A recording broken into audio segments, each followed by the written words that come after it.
Hello guys, কেমন আছেন সবাই? আশা করি ভালো আছেন। তো চলে আসলাম আবারও নতুন একটা ভিডিও নিয়ে। আর আমার এখানে বর্তমান ব্যালেন্স আপনারা দেখতে পারতেছেন। মোটামুটি 18,17,000-এর মতো আছে। আর এইটা থেকে আমি এখন মানি হয়েল গেমটা খেলার চেষ্টা করব। সরি, শুধু মানি হয়েল মুখে আসে।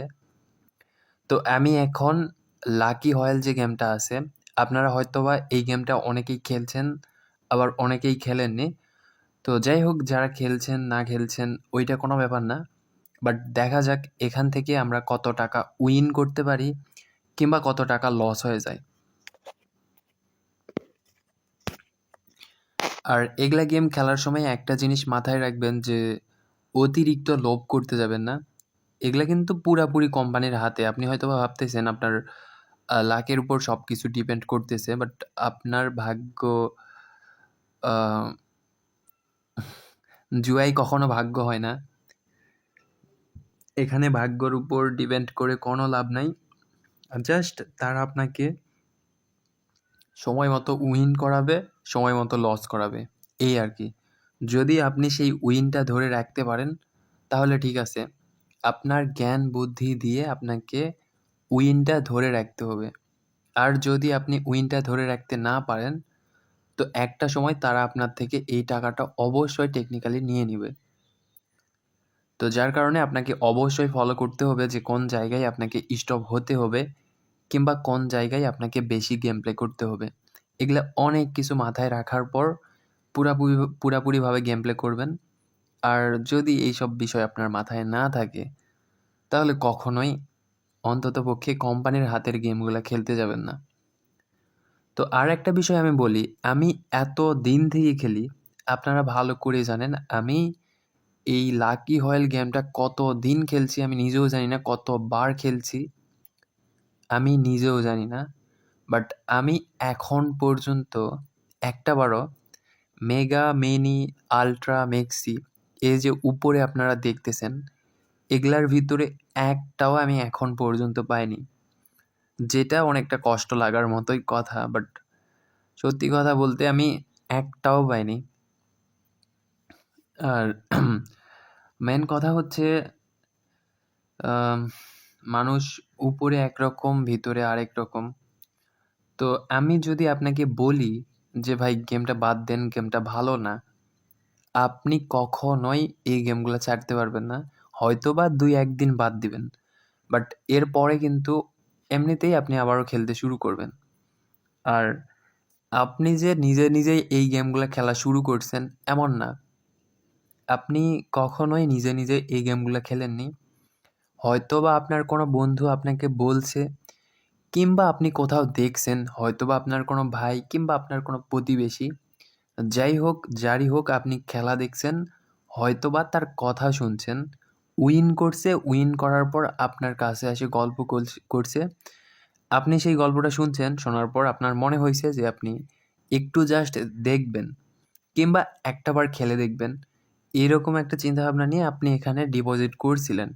বাট তখন আপনি লস করেন আর উইন করেন, আপনি কিন্তু ওইটার ভিতরে একটা আসক্ত হয়ে পড়বেন। আর যখন একটা জিনিসের উপর আপনি আসক্ত হয়ে পড়বেন, ওইটা কিন্তু খুব সহজে ছাড়া যায় না। আপনি যতটাই চেষ্টা করেন, যত কিছুই বলেন, আপনি গেম প্লে করবেনই একটা না একটা সময়, যদি রেগুলার খেলেন আপনি। তো এই জিনিসগুলা বেশিরভাগ সময় হয় আসলে কাছের কোনো বন্ধু-বান্ধবের জন্য। যে বন্ধুগুলা আপনাদের সামনে গেম প্লে করে, আপনার সাথে গল্প করে যে, "আমি দেখ ভাই আজকে এত টাকা উইন করছি।" তারা কিন্তু আপনাকে খেলতে বলবে না। এমনটা প্রায় 60% মানুষের সাথেই এরকম হয়। সেটা হচ্ছে তারা কি করবে, আপনার সাথে মানে আপনার সামনে গেম প্লে করবে কিংবা তারা যখন উইন করবে, আপনাকে আসে বলবে যে, "দেখ ভাই আজকে এত টাকা উইন করছি, এত টাকা উইন করছি, এত টাকা উইন করছি। দেখ কতগুলা টাকা উইন করছি।" যেদিন উইন করবে সেদিন আপনাকে বলবে যে, "দেখ ভাই আমি আজকে উইন করছি।" কিন্তু যখন তারা লস করবে, ওই লসের সময় কিন্তু আপনাকে এসে বলবে না যে আপনার সে আজকে ১০,০০০, ২০,০০০ যেইটাই হোক লস করছে। তখন কিন্তু তারা কোনো গল্প করবে না। আর একটা মানুষ এইরকম প্রতিদিন উইনের গল্প শুনতে তারও একটা সময় মনে হবে যে আমি দেখি তো গেমটা কীরকম। আর যখন সে গেমটা দেখতে যাবে তখন এমনিতেই আসক্ত হয়ে পড়বে। এইটা কোনো ব্যাপার না। আর মেন কথা হচ্ছে অনেক ভাবে চিন্তে অনেক বিবেচনা করার পর বন্ধু নির্বাচন করা উচিত। কারণ একটা ভালো বন্ধুই আপনাকে ভালো একটা জায়গায় নিয়ে যাইতে পারে ইনশাল্লাহ। আবার একটা খারাপ বন্ধুই আপনাকে খারাপ দিকে নিয়ে যাইতে পারে ইনশাল্লাহ। আর আপনার অনেক এরকম বন্ধু-বান্ধব আছে যারা উপরে ভালো মানুষ সাজে, বাট তারা কিন্তু জাস্ট তাদের স্বার্থর জন্য আপনার সাথে এরকম ভালো মানুষ সাজে। তো এইটার একটা গল্প আমি আপনাদেরকে বলি। এই গল্পটার যদি মানেটা আপনারা বুঝতে পারেন তো অবশ্যই ইনশাআল্লাহ আপনার লাইফের কোনো না কোনো একটা জায়গায় কাজে দিবে। তো আমি আপনাদের সাথে একটা গল্প বলি, সেটা হচ্ছে আমাদের দেশে যেরকম মনে করেন যে গরু, ছাগল, তারপরে আপনাদের বিড়াল, তারপর আপনাদের কুকুর, এরকম পোষা প্রাণী যেরকম কুকুর, বিড়াল সর্বোচ্চ। বাংলাদেশে কিন্তু কাউকে বাঘ কিংবা আপনাদের অন্য যেগুলা ডেঞ্জারাস আছে প্রাণী আছে, এই প্রাণীগুলা কিন্তু পালতে দেখবেন না, লালন পালন করবে না। তো এগুলা বাংলাদেশে কমন ব্যাপার। কিন্তু অন্য বাইরের যে দেশগুলো আছে এগুলাতে বাঘ, তারপরে আপনাদের অনেক কিছুই লালন পালন করে। তো পোষ মানায় আর কি। তো এরকম একটা ছেলে কি করছে, একটা অজগর সাপ কিনে নিয়ে আসছে। তো একটা অজগর সাপ যখন নিয়ে আসছে, নিয়ে আসার পর ছোট থেকে ওই তাকে লালন পালন করে, সব যা যা খাইতে মন চাই ওই অজগর সাপের সব কিছু খাওয়াই দেয়। তারপর যত ধরনের দেখাশোনা, এমনকি ঘুমানোর সময়ও ওই সাপটাকে পাশে নিয়ে ঘুমায়। তো অনেক কয়দিন হওয়ার পর সাপটা অনেক বড় হয়ে গেছে। একটা সময় যায় সাপটা কোনো কিছু খায় না, একদম কোনো কিছুই খায় না, খাওয়া দাওয়া সব কিছু অফ করে দিছে। তো ওই ছেলেটার তো অনেক টেনশন হয়ে গেছে যে আমার এত শখের একটা সাপ, আমি এই সাপটাকে কত ভালোবাসি। ওই সাপের যা যা দরকার সব কিছু খাওয়ানোর চেষ্টা করছে, বাট ওই সাপ কোনো কিছু খায় না। এরকম খায় না। পরে ওই ছেলেটা ভাবলো এরকম যদি চলতে থাকে যে সাপটা কিছু খাচ্ছে না, একটা সময় তো আমার সাপটা মারা যাবে। আর আমি তো সাপটাকে অনেক ভালোবাসি, যদি মারা যায় আমার অবশ্যই অনেক কষ্ট লাগবে। তো অনেক চেষ্টার পরেও যখন কিছু খাওয়াইতে পারলো না, তখন কি করছে, সাপটাকে নিয়ে পশু পাখির যে ডক্টর আছে ওনার কাছে গেছে। যাওয়ার পর ডক্টরকে বলতেছে যে দেখেন আমার সাপের কি জানি হয়েছে, কোনো কিছু খাচ্ছে না 7 দিন থেকে। তো এখানে সাপ নিয়ে যাওয়াতে ডক্টর একদম অবাক যে মানে একটা মানুষের শখ কিভাবে হয় যে একটা সাপ পালবে। তো যাই হোক, ওইটা স্বাভাবিক ব্যাপার। ডাক্তার বলতেছে যে কি সমস্যা বলেন। তো ওই ছেলে বলল যে এরকম সমস্যা, কিছুদিন থেকে আমার সাপ কোনো কিছু খাচ্ছে না, এই অজগর সাপ কোনো কিছুই খাচ্ছে না। হয়তোবা এই সাপের বড় কোনো একটা সমস্যা হয়েছে কিংবা অন্য কিছু হতে পারে। শুধু আপনি দেখেন যে এটা আসলে কি হয়েছে, কত টাকা খরচ হয় সমস্যা নেই, আমি সব টাকা দিব, বাট এই সাপটাকে আপনি ঠিক করে তোলেন যেন আবার আগের মতো খাওয়া দাওয়া শুরু করে, না হলে তো কিছুদিনের ভিতরে অসুস্থ হয়ে মারা যাবে। তো এই ধরনের কথা শুনে ডাক্তার তাকে বলতেছে যে কতদিন হলো যে আপনার সাপ এরকম খাওয়া দাওয়া করে না। ওই ছেলে বলতেছে প্রায় 7 থেকে 10 দিনের মতো হবে আমার সাপটা এরকম খাওয়া দাওয়া করে না, কোনো কিছুই খায় না। তারপর ডাক্তার বলতেছে যে আচ্ছা ঠিক আছে, সাপের আর কি লক্ষ্য করছেন আপনি? তখন বলল যে আর কোনো কিছুই লক্ষ্য করিনি, জাস্ট আমার মানে পোষা সাপ যেহেতু সবসময় আমার সাথেই ঘুমায়, রাতেও আমার সাথেই ঘুমায়। আমি ছোট থেকেই রাতে আমার বিছানায় নিয়ে তারপরে সাপ আর আমি একসাথেই ঘুমাই, সাপটাকে জড়িয়ে ধরে ঘুমাই। তারপর ডাক্তার বলতেছে আর অন্য কোনো কিছু কি লক্ষ্য করছেন? তারপরে বলল যে অন্য সেরকম কোনো কিছু লক্ষ্য করিনি, বাট যখন থেকে খাওয়া দাওয়া একদম অফ করে দিছে, সাপটা আমাকে জড়িয়ে ধরে ঘুমায়, প্রতিদিন রাতে জড়িয়ে ধরে ঘুমায়। তো এছাড়া অন্য কোনো কিছুই লক্ষ্য করিনি, কিন্তু কোনো কিছু খায় না। তারপর ডাক্তার যেটা বলল সেটা শোনার জন্য অবশ্যই আপনারা প্রস্তুত না।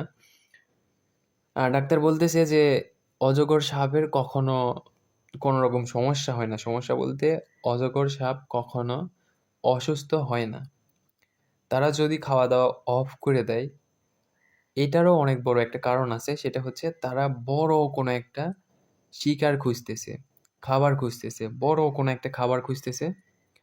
তো যদি বড় একটা কোনো খাবারের সন্ধান পায়, তখন তারা কি করে, খাওয়া দাওয়া একদম অফ করে দেয়, কিংবা আহ, তারা একদম মাপ দেয় যে তার পেটের ভিতরে এটা ঢুকবে কিনা, মানে আহ, খাবারটা গিলতে পারবে কিনা, কিংবা খাবারটা হজম করতে পারবে কিনা।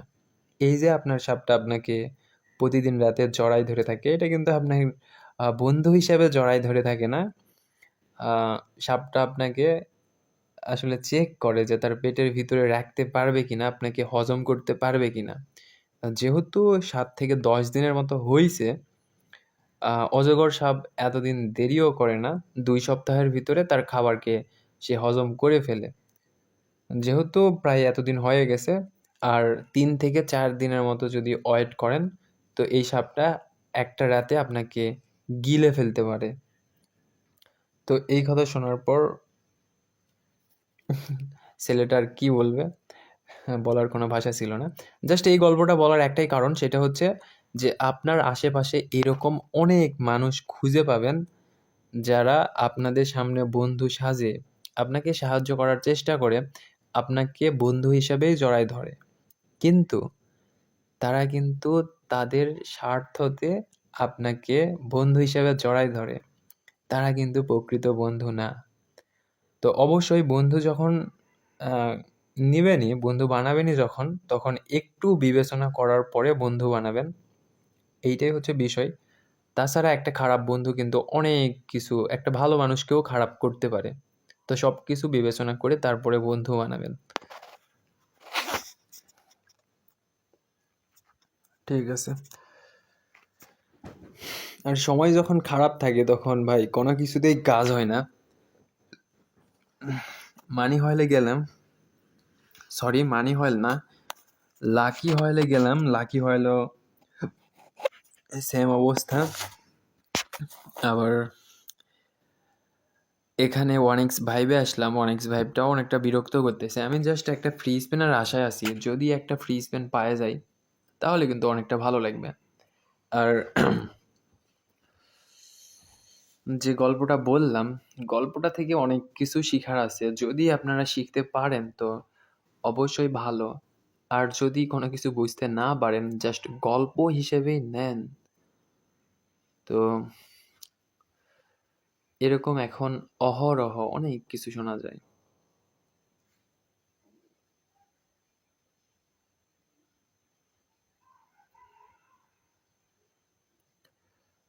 আমি জাস্ট যদি একটাবার 18 লাখ পূরণ করতে পারি, যেটা নিয়ে আসছিলাম, তো যেটা নিয়ে ঢুকছিলাম ওইটা পূরণ করতে পারলে একদম বাদ দিয়ে দেবো, বাট ওইটাও পূরণ করতে পারতেছি না। আর এইটার কারণ কি আমি জানি না। আমি মানে অনেকটা আশা নিয়ে আসি হয়তো বা পূরণ হয়ে যাবে, বাট তারপরেও হচ্ছে না। আর এই গেমগুলোর সব থেকে বড় যেটা রহস্য, সেটা হচ্ছে আপনাকে কিন্তু পরবর্তী বেটের জন্য আকর্ষণ করবে। এইটার মানে হয়তোবা অনেকেই বুঝতে পারেননি, আমি আপনাদেরকে সহজ ভাষায় বুঝাই দেই। সেটা হচ্ছে পরবর্তী বেটের জন্য আকর্ষণ করবে বলতে, আপনি চাইবেন যে এখন আমি বের হয়ে যাই, বাট আপনি তারপরেও পরের বেটটা করবেন। আপনি এর পরেও চাইবেন যে আপনি এখন বের হয়ে যাবেন, বাট তারপরেও আপনি কি করবেন, স্টিল আবারও পরের বেটটাও করবেন। তো এরকম করতে করতে একটা সময় দেখা যাবে আপনি পুরাপুরি ব্যালেন্সটা লস করে দেওয়ার পর বের হয়ে যাবেন। 60% মানুষজন এইটাই করে যে বের হতে পারে না। একদম এমন একটা আকর্ষণ করে রাখে, আপনাকে এখান থেকে বের হতেই দিবে না, আপনার পুরা ব্যালেন্সটা লস করাবে, তারপরে আপনাকে এখান থেকে বের হতে দিবে। তো এইটার মেন যেটা কারণ, সেটা হচ্ছে অনেকের এখানে আকর্ষণ হওয়ার কারণ হচ্ছে 2টা করে ফ্রি স্পেন দিবে। এখানে 2টা করে ফ্রি স্পেন দিবে। আপনাকে দেখাবে যে আপনি জাস্ট অল্পর জন্য 3টা ফ্রি স্পেন পাননি। এর পরের বার হয়তোবা আপনি পাবেন।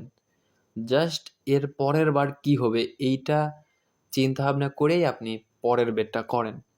তো সব কিছু যদি ঠান্ডা মাথায় করেন আর অল্প সময় ধরে যদি আপনি খেলেন, তো এতটুকু গ্যারান্টি দিতে পারি আপনার অন্ততপক্ষে লসটা কম হবে। যদি লং টাইম খেলেন তো লস বেশি হবে, উইন কম হবে, এইটাই স্বাভাবিক।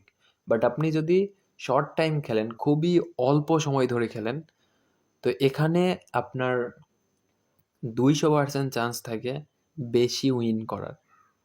তো যার কারণে আমি মনে করি শর্ট টাইম খেলাটাই সবার জন্য বেস্ট হয়। বাট অনেকেই খেলে 1 ঘন্টা 2 ঘন্টা অনেক সময় ধরে খেলে। তো সেটা তাদের পার্সোনাল ব্যাপার। তারা এরকম 1-2 ঘন্টা খেলে কী পায় আমি জানি না। বাট 1-2 ঘন্টা এগুলা গেম কখনোই খেলা উচিত না। সর্বোচ্চ 30 মিনিট। 30 মিনিটের বেশি কোনো গেম খেলা উচিতই না।